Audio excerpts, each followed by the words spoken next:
Hello student, KJ knowledge hub के YouTube channel पर आपका स्वागत है।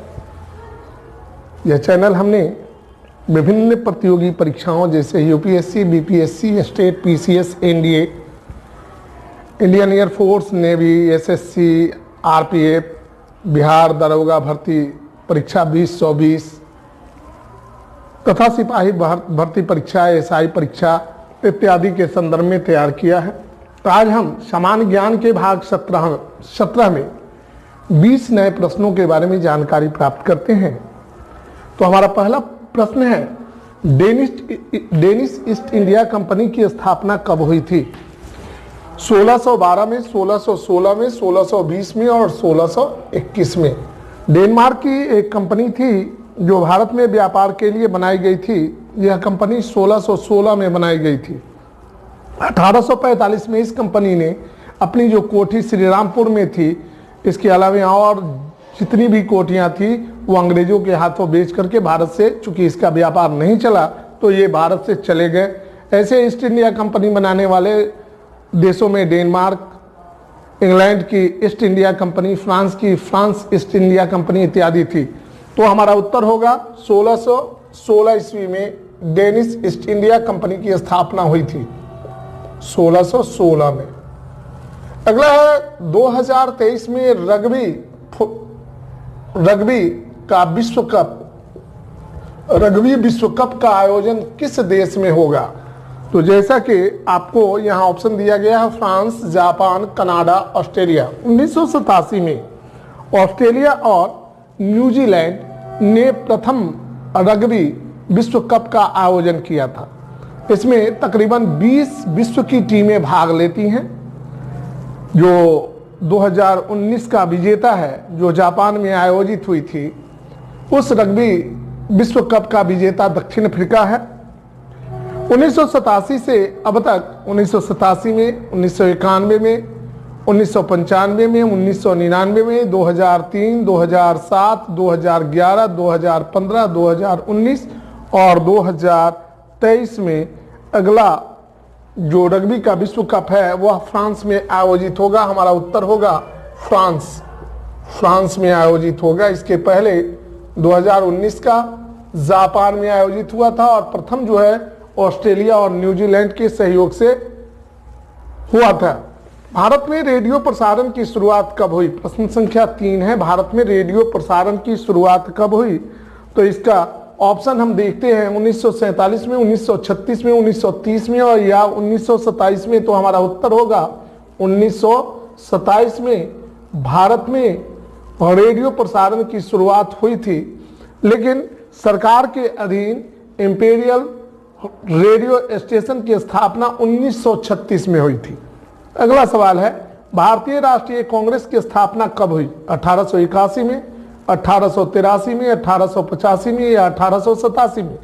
तो जैसा कि आपको ज्ञात है कि भारतीय राष्ट्रीय कांग्रेस की स्थापना 1885 में 28 दिसंबर को हुई थी और इसके संस्थापक थे ए.ओ. ह्यूम। ए.ओ. ह्यूम ने इस संगठन को स्थापित किया था। वे अंग्रेज थे और इसके पहले अध्यक्ष बनाए गए थे W.C. बनर्जी और बंबई में इसका प्रथम बार अधिवेशन हुआ था जिसमें 72 कांग्रेस के प्रतिनिधियों ने भाग लिया था। तो हमारा उत्तर होगा 1885, 25 दिसंबर 1885। 1885 संस्थापक थे,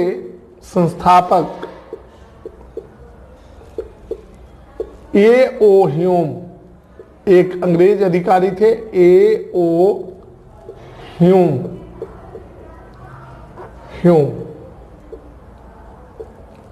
और प्रथम अध्यक्ष थे W.C. बनर्जी। और प्रतिनिधियों की संख्या प्रथम बार जो थी वह 72 थी। 72 यानी 72 लोग जो थे इस अधिवेशन में भाग लिए थे। अगला सवाल है, सवाल नंबर 5, महात्मा बुद्ध को ज्ञान की प्राप्ति कहाँ हुई? लुम्बिनी में, सारनाथ में, कुशीनगर में, बोधगया में? तो ये सारे के सारे स्थान जो हैं भगवान बुद्ध से जुड़े हुए हैं। भगवान बुद्ध का जन्म लुम्बिनी में हुआ था, कपिलवस्तु के लुम्बिनी नामक स्थान में। सारनाथ में उन्होंने पहला उपदेश दिया था। कुशीनगर में उनका महापरिनिर्वाण हुआ था और बोध गया में उन्हें ज्ञान की प्राप्ति हुई थी। ऐसा कहा जाता है कि जन्म, भगवान बुद्ध का जन्म लुम्बिनी, मृत्यु कुशीनगर और बोध गया में ज्ञान की प्राप्ति, ये तीनों जो थे वे बुद्ध पूर्णिमा के दिन हुए थे। ये तीनों घटनाएं बुद्ध पूर्णिमा के दिन हुए थे, इसलिए बौद्ध धर्म में बुद्ध पूर्णिमा को बहुत ही स्नेह के दृष्टि से देखा जाता है। तो हमारा उत्तर होगा बोध गया। अब स्टूडेंट, हम लोग प्रश्न संख्या 6 को देखते हैं। प्रश्न संख्या 6 क्या है?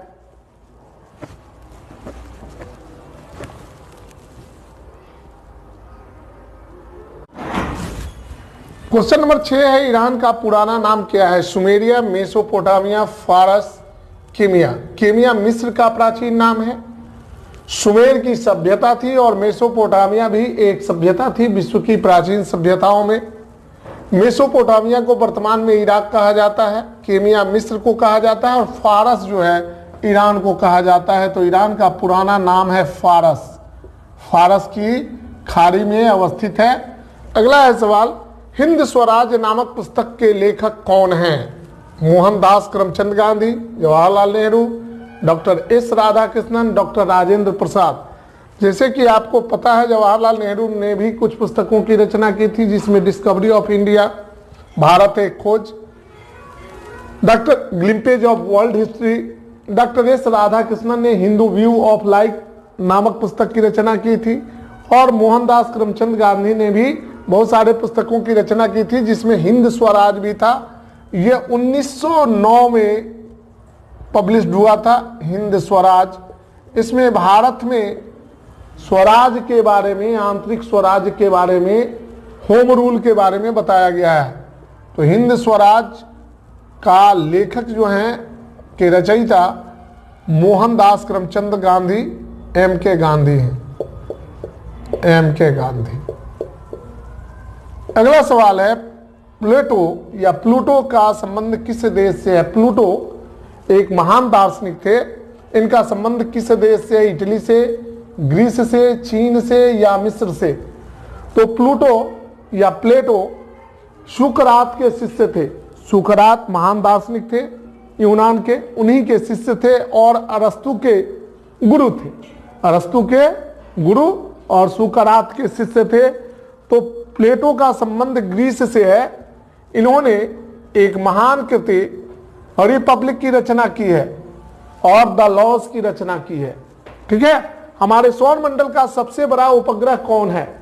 हमारे सौर मंडल का सबसे बड़ा उपग्रह कौन है? गैनीमेड, टाइटन, यूरोपा, चंद्रमा। चंद्रमा आप जानते हैं कि सौर मंडल में बहुत सारे उपग्रह हैं। जैसे बुध का कोई उपग्रह नहीं है, सूर्य का कोई उपग्रह नहीं है, पृथ्वी का एक उपग्रह है चंद्रमा, मंगल के 2 उपग्रह है, डेबोस और फेबोस, बृहस्पति के 67 चंद्रमा है, मून्स है, जिनमें सबसे बड़ा गैनीमेड है। हमारे सौर मंडल का सबसे बड़ा मून जो है गैनीमेड है और शनि का सबसे बड़ा उपग्रह जो है वह टाइटन है। तो हमारा उत्तर होगा गैनीमेड। Ganymede, Ganymede. इसका व्यास जो है वो, गैनीमेड का व्यास 5668 किलोमीटर है। सॉरी, गैनीमेड व्यास है 5668 किलोमीटर, जो बुध से भी बड़ा है, बुध के व्यास से भी बड़ा है। हमारे सौर मंडल का गैनीमेड 5268 किलोमीटर। चंद्रमा हमारे पृथ्वी का जो उपग्रह है, स्वाभाविक उपग्रह, चंद्रमा का व्यास जो है 3475 किलोमीटर है। यूरोपा जो बृहस्पति का ही एक दूसरा चंद्रमा है, इसका व्यास जो है 3122 किलोमीटर है।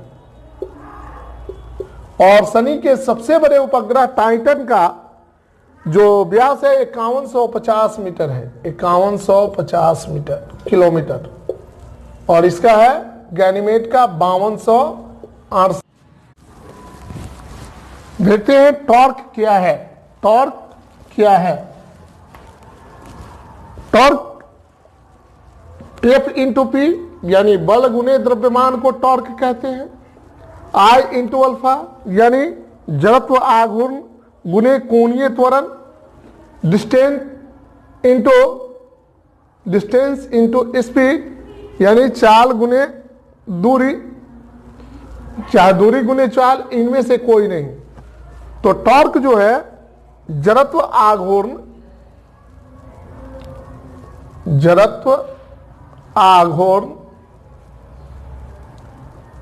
गुने कोणीय त्वरण यानी I इंटू अल्फा को कहा जाता है। टॉर्क क्या है? जड़त्व आघूर्ण गुने कोणीय त्वरण। किसी बल के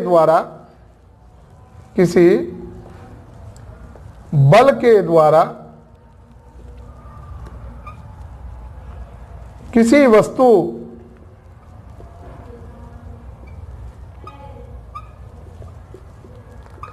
को किसी अक्ष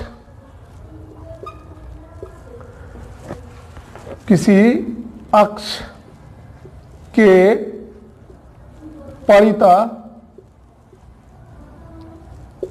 परितः घुमाने की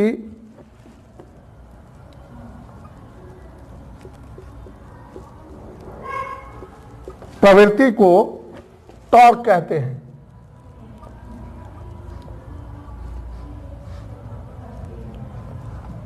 टॉर्क कहते हैं यानी I इंटू अल्फा हमारा उत्तर होगा, I इंटू अल्फा। अब हम लोग प्रश्न नंबर 11 को देखते हैं स्टूडेंट।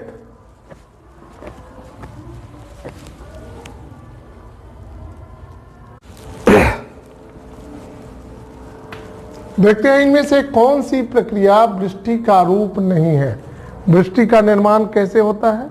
पृथ्वी से जो जलवाष्प बनता है वह ऊपर आकाश में जाकर वायुमंडल में ठंडा होकर संघनित होकर जल के बूंदों में बदल जाता है। तो इनमें से कौन सी प्रक्रिया वृष्टि का रूप नहीं है? वर्षा, कुहरा, ओस या जलप्रपात। तो हमारा उत्तर होगा जलप्रपात।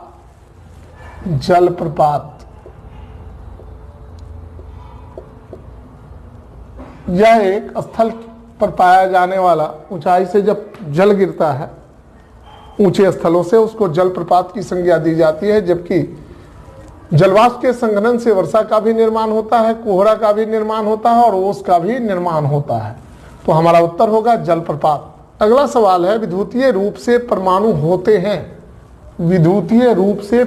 होते हैं धनावेशित यानी पॉजिटिव चार्ज, नेगेटिव चार्ज यानी ऋण आवेशित, उदासीन यानी न्यूट्रल, इनमें से कोई नहीं। तो हमारा उत्तर होगा, चूंकि परमाणु के नाभिक में जितने धन आवेश होते हैं यानी प्रोटॉन होते हैं, उसके बाहरी कक्षाओं में उतने ही इलेक्ट्रॉन यानी ऋण आवेश होते हैं, जिसके कारण परमाणु विद्युतता उदासीन होता है। तो हमारा उत्तर होगा उदासीन,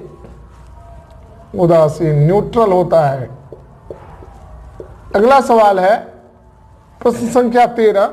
इनमें से कौन सा अंग मानव श्वसन तंत्र का भाग नहीं है? यकृत, ट्रैकिया, नासिका छिद्र, फेफड़ा। तो देखिए मानव श्वसन अंग के भाग हैं नाक, नासा छिद्र, फेरिंक्स, ट्रैकिया और फेफड़ा। ये सब जो हैं मानव श्वसन अंग के भाग हैं। यकृत जो है यह हमारे पाचन अंग का भाग है। तो हमारा उत्तर होगा यकृत यानी लीवर। जिगर भी कहा जाता है इसको, यकृत को कुछ लोग कलेजी भी कहते हैं। अगला सवाल है FAO यानी फूड एंड एग्रीकल्चर ऑर्गेनाइजेशन, खाद्य एवं कृषि संगठन की स्थापना कब हुई? 1945 में, 1948 में, 1950 में, 1967 में। तो इसको जानने के पहले हम देखते हैं फूड एंड एग्रीकल्चर ऑर्गेनाइजेशन के सदस्यों की संख्या 191 है, 191। और इसका प्रारंभिक मुख्यालय जो था वाशिंगटन डीसी में था, वाशिंगटन डीसी। और वर्तमान में इसका मुख्यालय जो है रोम में है, इटली की राजधानी रोम में वर्तमान मुख्यालय है। इसके महानिदेशक हैं चू डोंगयू, चीन के चू डोंगयू ये चीन के हैं। और ये अगस्त 2019 से इसके डायरेक्टर जनरल हैं, अगस्त 2019 से। इसकी स्थापना कब हुई थी? 16 अक्टूबर 1945, 16 अक्टूबर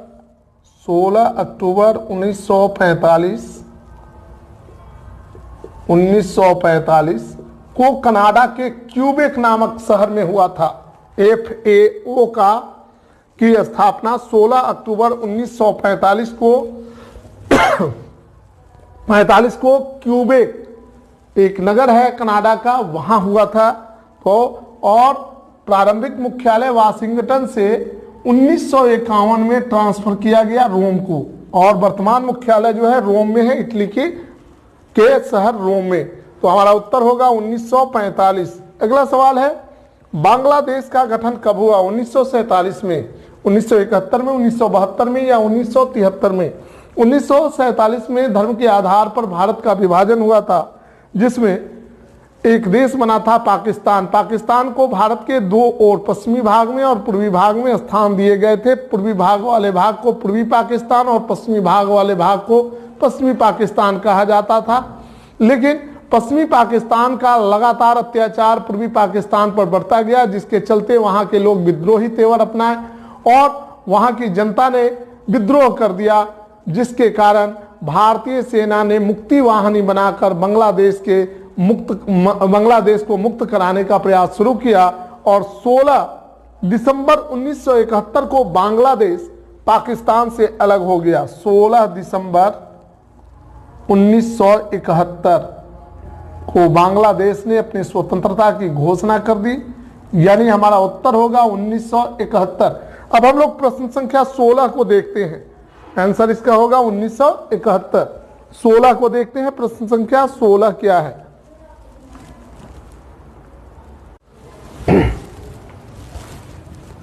देखते हैं प्रश्न संख्या 16। प्रश्न संख्या 16, इनमें से कौन प्रत्यक्ष कर नहीं है? उपहार कर, आयकर, संपत्ति कर या विक्रय कर? तो देखते हैं उपहार कर, कृषि कर दो प्रकार के होते हैं, एक डायरेक्ट और दूसरा इनडायरेक्ट। उपहार कर, कृषि कर, मृत्यु कर, संपत्ति कर, व्यवसाय कर, आयकर, स्टाम्प कर, बाजार कर, मनोरंजन कर, उत्पाद कर, सीमा कर, सेवा कर इत्यादि ये कर है। इनको दो वर्गों में बांटा गया है। उपहार कर, कृषि कर, मृत्यु कर, संपत्ति कर, व्यवसाय कर और आयकर, ये दोनों जो हैं प्रत्यक्ष कर के उदाहरण हैं, प्रत्यक्ष कर। जबकि स्टाम्प शुल्क, बाजार कर, मनोरंजन कर, उत्पाद कर, सीमा कर, सीमा शुल्क जिसको कहते हैं, सेवा कर और विक्रय कर या बिक्री कर, ये जो हैं ये अप्रत्यक्ष कर के उदाहरण है, अप्रत्यक्ष कर। तो स्टूडेंट इससे साबित होता है कि बिक्री कर यानी विक्रय कर, विक्रय कर या बिक्री कर दोनों एक ही समान का शब्द है। ये जो है अप्रत्यक्ष कर है, प्रत्यक्ष कर नहीं है। तो हमारा उत्तर होगा विक्रय कर, विक्रय कर, सेलिंग टैक्स, सेल टैक्स जिसको कहते हैं। अगला है किस अंतःस्रावी ग्रंथि को मास्टर ग्रंथि कहा जाता है? एड्रिनल को, थायराइड को, अग्नाशय को या पिट्यूटरी यानी पीयूष ग्रंथि को? तो हमारा उत्तर होगा पीयूष ग्रंथि को, क्योंकि ये सारे ग्रंथियों को, अंतःस्रावी ग्रंथियों को संचालित करने का प्रेरणा स्रोत होता है। इसलिए पिट्यूटरी ग्लैंड को मास्टर ग्रंथि कहा जाता है। हमारा उत्तर होगा पिट्यूटरी ग्रंथि या पीयूष ग्रंथि, पीयूष ग्रंथि। अगला सवाल है प्रश्न संख्या 18। इनमें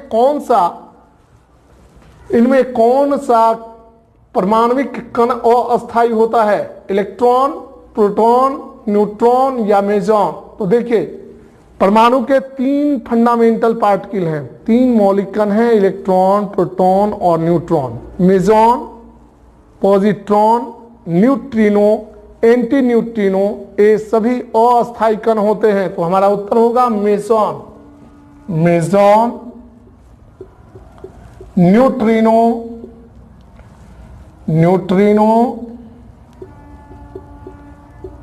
एंटी न्यूट्रिनो